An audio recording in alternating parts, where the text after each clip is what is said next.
Gregg Champion is with us now, joining us, and he is an evacuee, had to leave the Palisades area, has many businesses there. Gregg, thank you for being with us this morning. I also understand that your son goes to Pali High. Can you just talk about the impact that you're hearing this morning?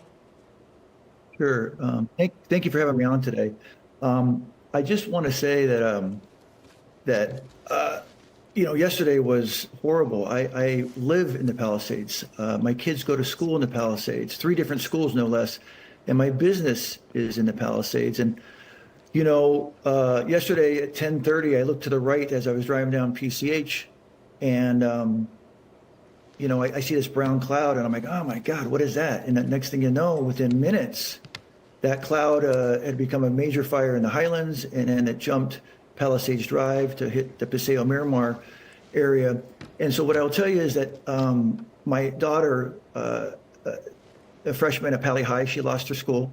I have a 12-year-old at Calvary Christian School, and they lost their field. And then I have a little toddler down at the Jewish preschool at the bottom of the hill, and part of their school got burnt. And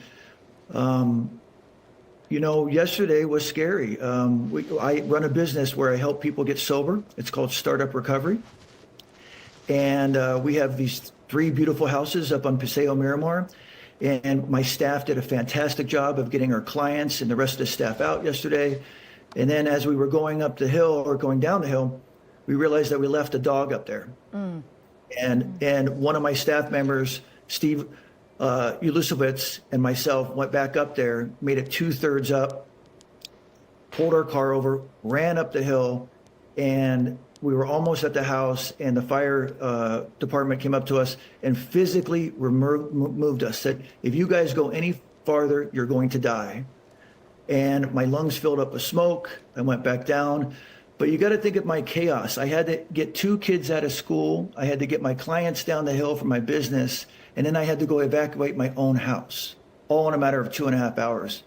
And so what I can tell you, ladies, is that many of my friends in the Palisades, I've been there since 2009, have lost their houses. A lot of the churches and stores we go to are gone. I can't think of anything more devastating that I've seen LA witness in decades.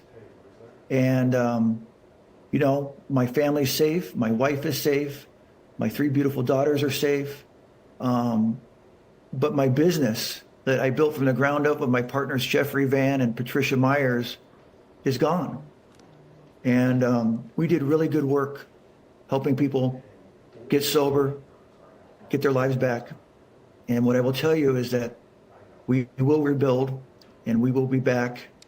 And I'm just grateful for the opportunity to speak to you this morning.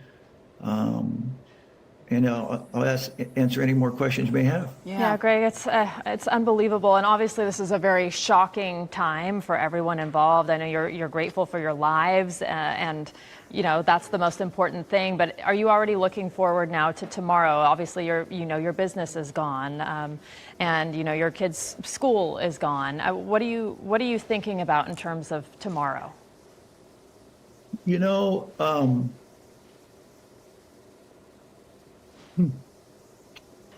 It's going to be sad if I have to walk through those buildings and they're just skeletons.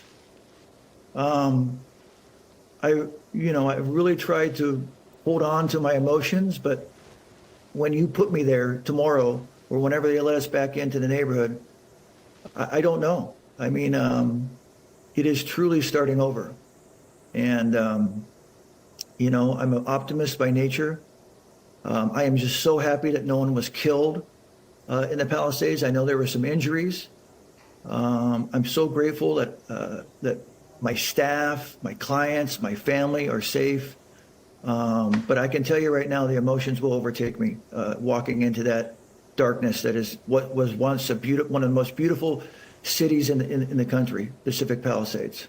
I think that's going to be true for a lot of people. I don't think people can even comprehend right now, as we're still in kind of the thick of the fire burning and seeing the devastation play out. You just touched on it. Can you talk about the community of the the Palisades. There's so many of us that get the opportunity to go up and be a part of the businesses or eat at the restaurants or drive just the beautiful Pacific Coast Highway. Can you talk about, though, when you live there, just how tight-knit it is and how important of a community it is to one another? Yeah, I'm so glad you brought that up. It is a very special place on the planet. You have multi-generational families that live there. Grandparents are living right down the street from their kids, who then those children are right down the street to see their grandmother and grandfather. The team sports, the soccer leagues, the baseball leagues, very competitive but very friendly, you know. And like you said, the restaurants and the shops, those are all pretty much locally owned by people. And you know your neighbors. And I'll just give you something maybe to lighten the moment. My 12-year-old daughter charges me $1 for every time I say hi to someone in the Palisades. The less money she's made ever is $3.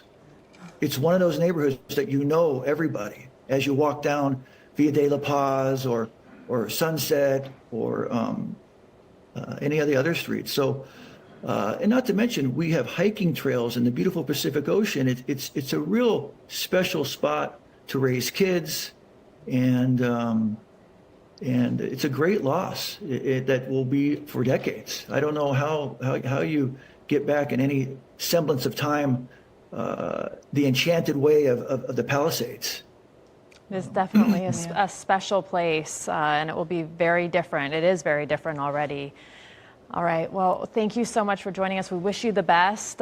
We wish you a speedy recovery and rebuilding your businesses, and we're glad you're all safe. Thank you very much. Yeah, ladies, thank you for having me on today. And you guys are doing a fantastic job. I've been watching all morning and all last night, and keep just doing what you guys are doing. It really helps everybody know what's out there. Thank you.